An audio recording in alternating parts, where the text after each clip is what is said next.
no crying. There's no crying in baseball.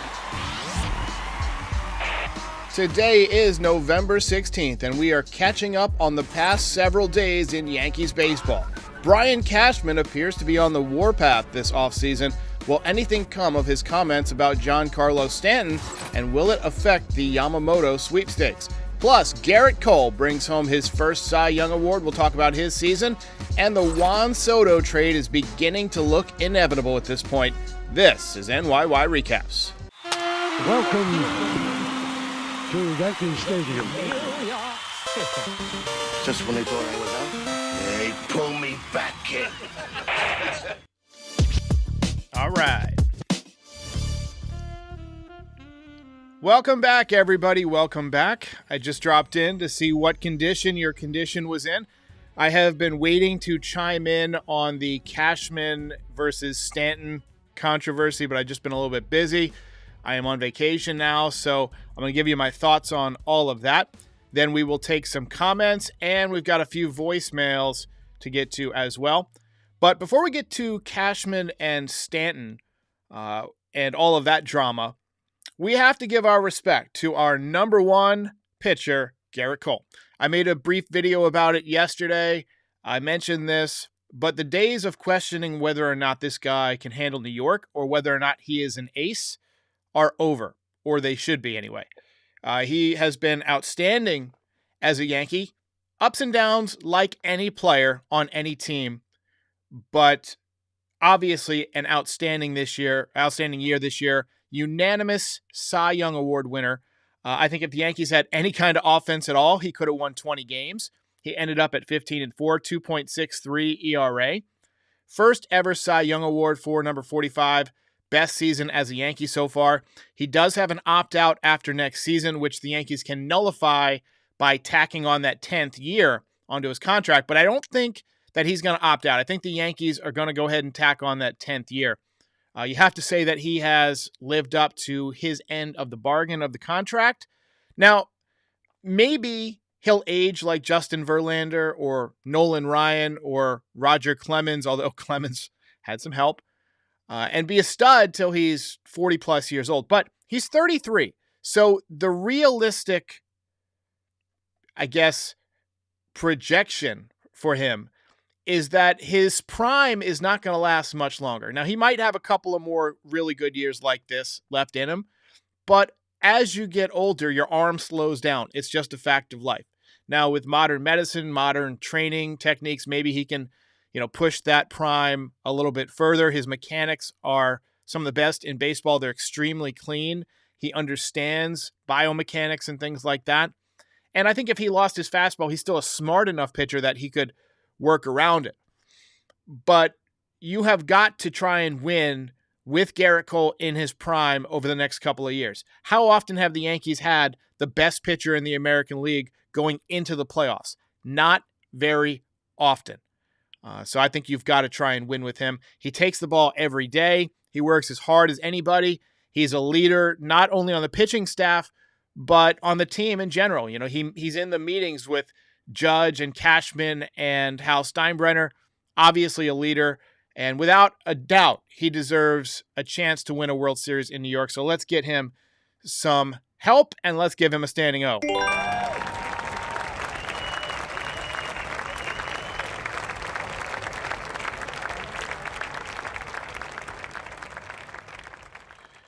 Now, we do have some more interesting news to talk about. There's an interesting rumor out there, as Lori C says, Cy Cole. Hell yeah. Ken Rosenthal reported in The Athletic today that Manuel Margot is somebody that the Yankees are interested in. He can best be described as a dime a dozen, oft-injured, right-handed hitting outfielder. So it does make sense that the Yankees would be interested in him. That's Cashman's quote-unquote type. Ted Bundy liked girls who had their long hair parted in the middle. Brian Cashman likes washed-up right-handed outfielders. That is his kick.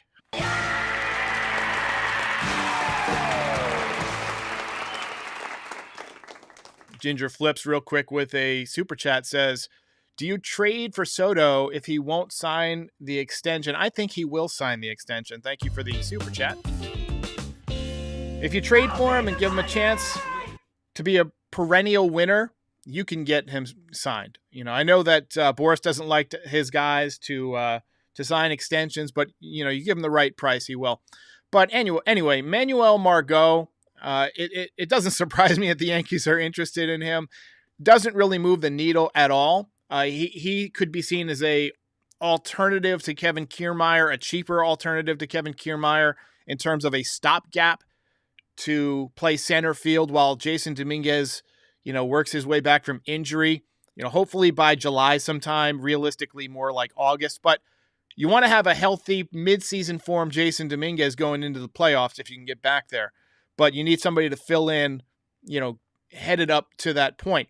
StatCast ranks Margot as having a slightly above average defensive range, strong arm, but again, another right-handed hitter, doesn't move the needle very much. Exactly the type of move that Brian Cashman would make. In all honesty, I would rather just play Estevan Florial out there, and I know that Florial is not necessarily seen as a big prospect anymore, but you know, I thought he showed me enough in September to get it done. All right, let's take a couple of your comments real quick before we get to Cashman and Stanton. NYY Underground Pete says, go get Soto. Absolutely. Hey. I like it. Nicholas Nyman says, Margot would be a huge pass. I got to say, I agree. I wholeheartedly agree.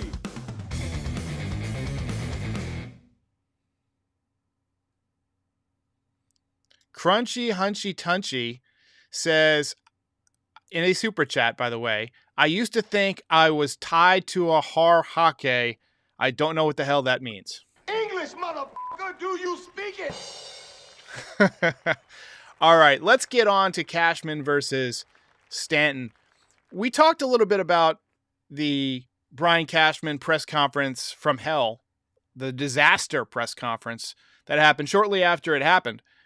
He fought with Joel Sherman. He dropped an F-bomb. He defended his team, said, I think we're pretty effing good and whatnot.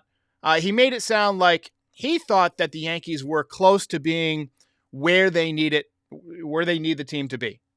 He did come out and say that the Yankees are trying to get 2 outfielders, preferably left-handed. And the fact that they're filling up two outfield positions tells me, Pereira, I'm sorry, you're not going to survive the winter. See ya. You're going to get a backup center fielder for Dominguez, and you're going to get your starting left fielder. They obviously didn't see enough in Pereira. I like his swing. I like how hard he plays. It's hard to take a chance on somebody who did so poorly down the stretch, though, on the opening day roster. It's just hard to take that chance. But anyway, overall, I liked the fire from Cashman. I like that he seemed like he was a little bit on the warpath. And then he came out a couple days ago and said something that I wasn't quite sure how to respond to. He said, Giancarlo Stanton is probably going to get hurt again in all likelihood because that seems to be a part of his game now, right? And it was just one of those weird situations where I didn't know how to react. I had a natural flinch because I don't like it when GMs go after players by name, especially over injuries. But on the other hand, I felt like he was keeping it real.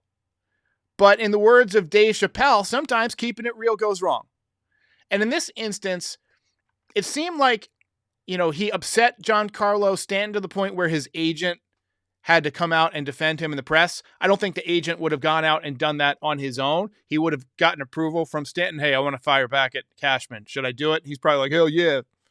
And honestly, that's what happened. So he essentially issued a warning to all free agents, including Yamamoto, and, said, hey, if you sign with the Yankees, you got to have the Bulls of Steel over there.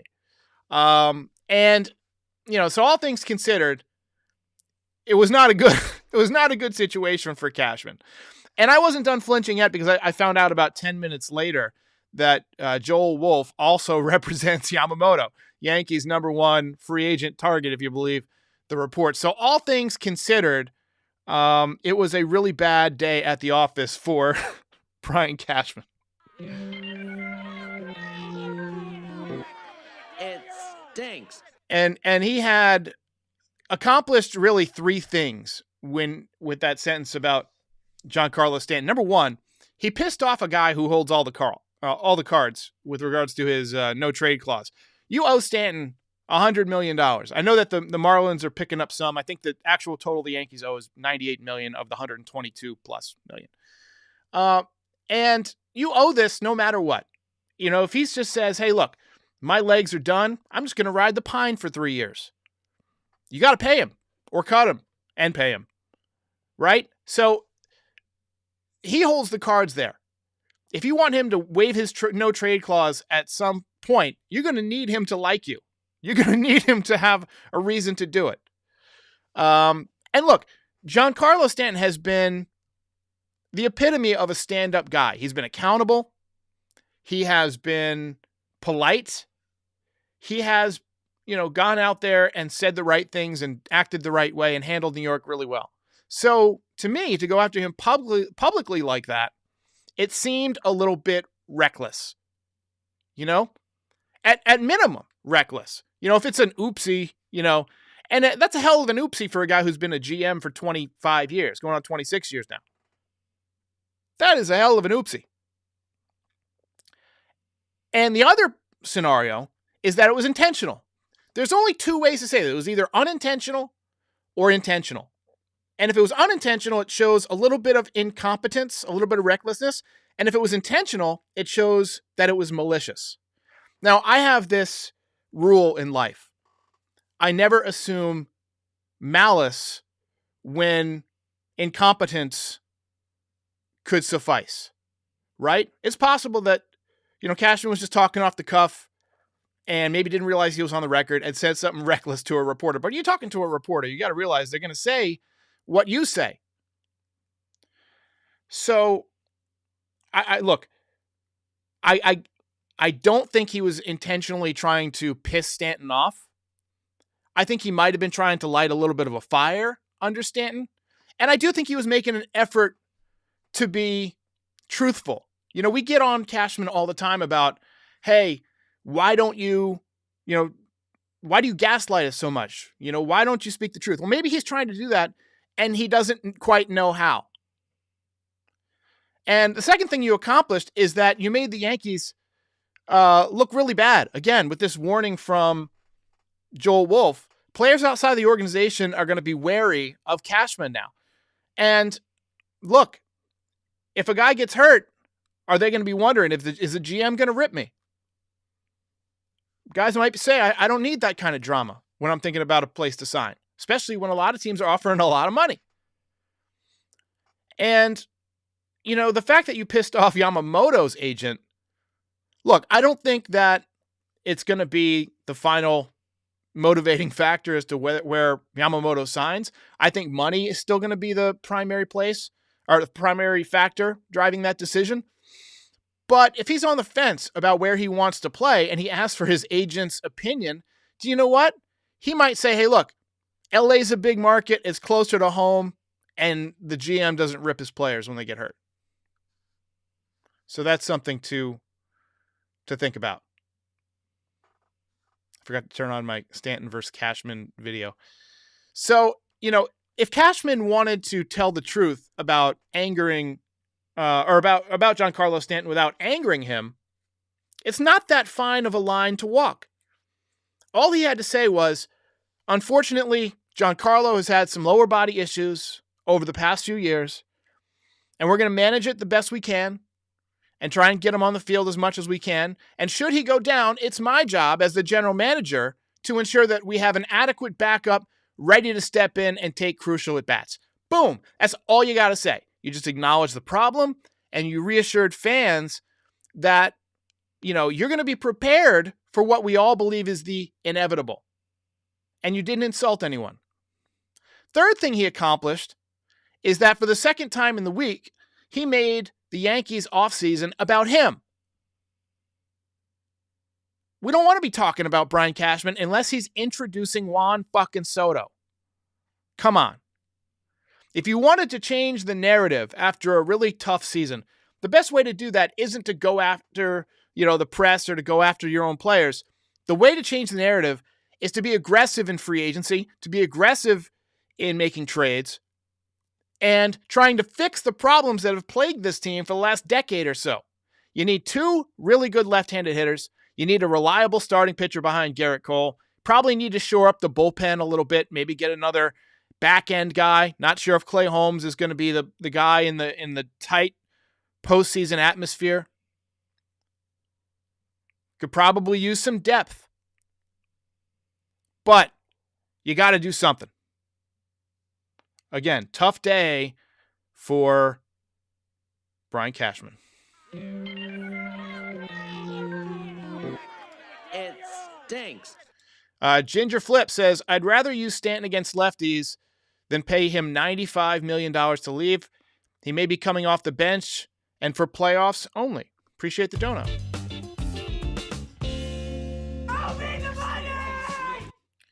Mir Ben Scheiman says, as much as I like Stanton, Cashman was right. Yes! Hell yeah! All right, we are going to talk a little bit about the Juan Soto trade as well. We got a lot of people saying that they want Soto. Other people saying they want Bellinger. To me, I think both of them would be a huge improvement to the offense. Obviously, Soto's younger. Bellinger's a better player and can slide to first base. Or better defender. So, everybody's going to have their preferences. We found out this week some sad news, and that is that Peter Seigler, the owner of the Padres, passed away. And they had just taken out a $50 million loan to make payroll. And he was the guy kind of driving this financial push. So I can't see that they're going to continue with it. Also, great strategy by this guy to take out a $50 million loan a couple of months before you head on upstate. Got to say, good work. It's like that movie Armageddon where Steve Buscemi's character thinks that, the asteroid that he's going up to land on is going to blow up the world. So he takes out a $100,000 loan and spends it all at the strip club. That was nuts. That's kind of what this guy did. I think I'm going to try that. If you guys ever see me driving around a Bentley, you know that I'm circling the drain. So be sure to say hello.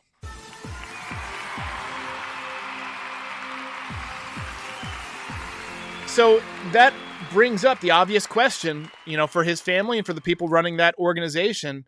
How long do you wait after a guy dies before you start tearing down his baseball team? There's no standard of decorum, but I think the guy has to be in the ground for at least 3 or 4 weeks before you trade Juan Soto. That's all I'm saying. I think to do it next week would be rude and would not look good as a franchise. The latest update is that the Mariners, the Cubs, and the Mets are the 3 other teams that are in on Soto. None of them have the pitching prospects that the Yankees do. The Yankees could offer Drew Thorpe, Chase Hampton, Clark Schmidt. Would I make that deal? Those 3, plus maybe throw in a Higashioka? Absolutely. I would absolutely do that.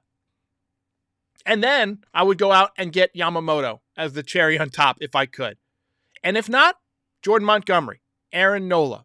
Both could be excellent additions. Yankees have expressed interest in both of them. Corbin Burns, hell of a pitcher.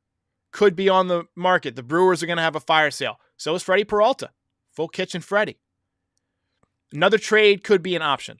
So if you do that, you're going to empty out the farm system. You'd probably have to get something back. That leads me to believe that maybe they would trade somebody like Gleyber Torres to kind of replenish the farm, replenish the depth a little bit. So this could be, a lot of balls in play here. All right, let's take a couple of comments here, and then we'll get to voicemails. Hector Cruz says, we don't need Soto, just like we didn't need Harper and Machado. You're a funny guy. I'm funny how? I mean, funny like I'm a clown. I amuse you. Aiden Davila says, should the Yankees trade for Margot? I would rather go with somebody in-house, honestly. I would rather go with Estevan Florial if you're talking about just a stopgap for a couple of months. even Everson Pereira. Miguel Batista, responding to whether or not the Yankees should sign Blake Snell, Cy Young Award, he walks too many hitters. I agree. He's a guy who doesn't pitch deep into the game. Usually by the third time through the order, he's out of there, but he'll give you a good, really, 5 1/3 good innings every time. But like you said, he'll be at like 100 pitches because he walks so many guys. The problem with that is that you wear down. Like, you throw a lot of unnecessary pitches, and then by 33, 34, 35 years old, you're cooked. Look at David Price, right? That's the kind of pitcher he was. Scotto says, bigger question is who we are getting rid of. I do think that's an interesting question. Jack Wagner says Yankees should trade for a competent GM.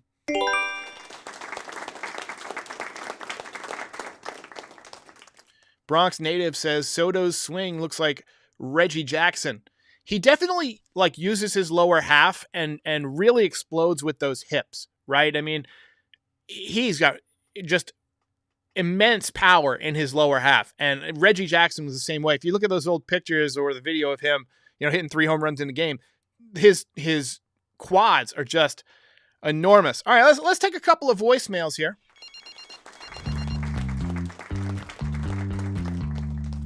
This first one is about the Cashman and Stanton situation. What up, Derek? Joe from Staten Island. First off, congratulations to Gerrit Cole. Absolute animal. Did what we paid him to do. Love him. On Brian Cashman and his comments over the last 2 weeks, I'm struggling to understand what the hell is happening here with these Yankees. I have no clue what their end game is. It seems like Cashman, in my opinion, is operating with an actual vendetta for Hal Steinbrenner. It is very weird. It is very creepy. I have no clue what his goal is here. He sounds like a little whiny baby that's upset that he's got to do the job with Aaron Judge's input now. That's what I actually believe. His comments that he's made on Giancarlo Stanton will lead to nothing. I don't know. Why would you say that about your own player? Excellent call, Joe. I mean, what a great call that was. Now, I agree that he could have definitely phrased that very delicately, and he chose not to. And, let's just think about this. Aaron Judge is chiming in a lot. Like, he seems to be, he's the guy who's supposed to be working in a cubicle, but all of a sudden he's in the partners meeting, right? And he's chiming in and they're listening. And, the CEO is just kind of like, hey, what's going on over here?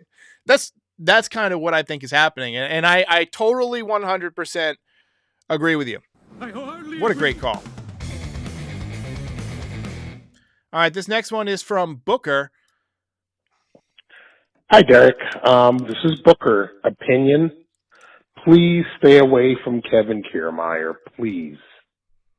He's going to cost too much money. These are the moves that the Yankees make that put him in this position, spending money on people that are not worth what they signed for. Play Florial. See what he can do. Let him go through spring training. He gets a lot less money. He deserves it. He showed a little bit of improvement. Let's see if he can continue to improve. He can play center field just fine with the glove, and he's left-handed. Well, if the Yankees are trading for Manuel Margot, I think you may get your wish that they don't get Kiermaier. To me, that just seems like wasted money. Margot makes about $8 million, and I agree with you. This is somebody who's just going to play for 3-4 months until Jason Dominguez takes over that role for the next, hopefully, 10+ years. I really think that Estevan Florial could do an adequate job. If you just say, hey, look, no pressure, catch everything hit to you, and, make contact, right? Don't worry about hitting home runs. We don't need you to hit 350. Make contact. Put the ball in play. See what happens. So, yeah, I like it. Hi, Derek. I didn't like the way that Cashman said it, but he's probably absolutely right on Stanton. But, I have a feeling Stanton is going to get right. He's going to do something this offseason to be more flexible, more athletic. And by all means, get Soto. Yeah, I think Soto's probably the guy if you can get him. I mean, it's not going to be easy. Like I said, they're not going to start a fire sale while this guy is still above ground. Once this guy has his funeral and there's a brief mourning period of a week or two, then business resumes as usual.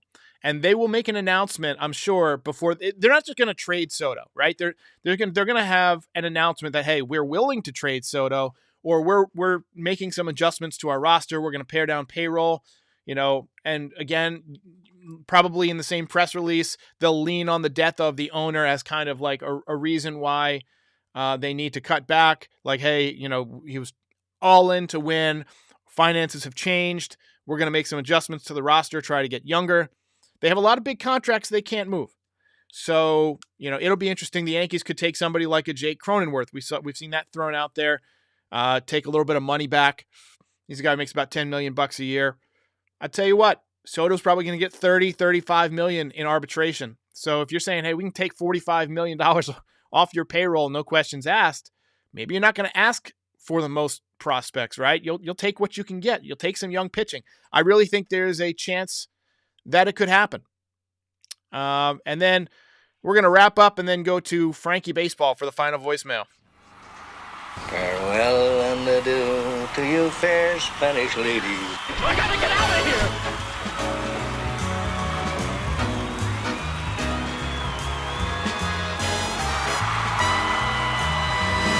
You gotta go.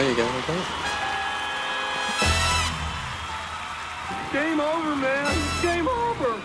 All right, final voicemail. Frankie Baseball. Hey, Derek. It's your boy, Frankie Baseball. I don't. Look, I'm trying to be excited about free agency. I'm trying to get myself pumped up thinking, maybe the Yankees will get Soto.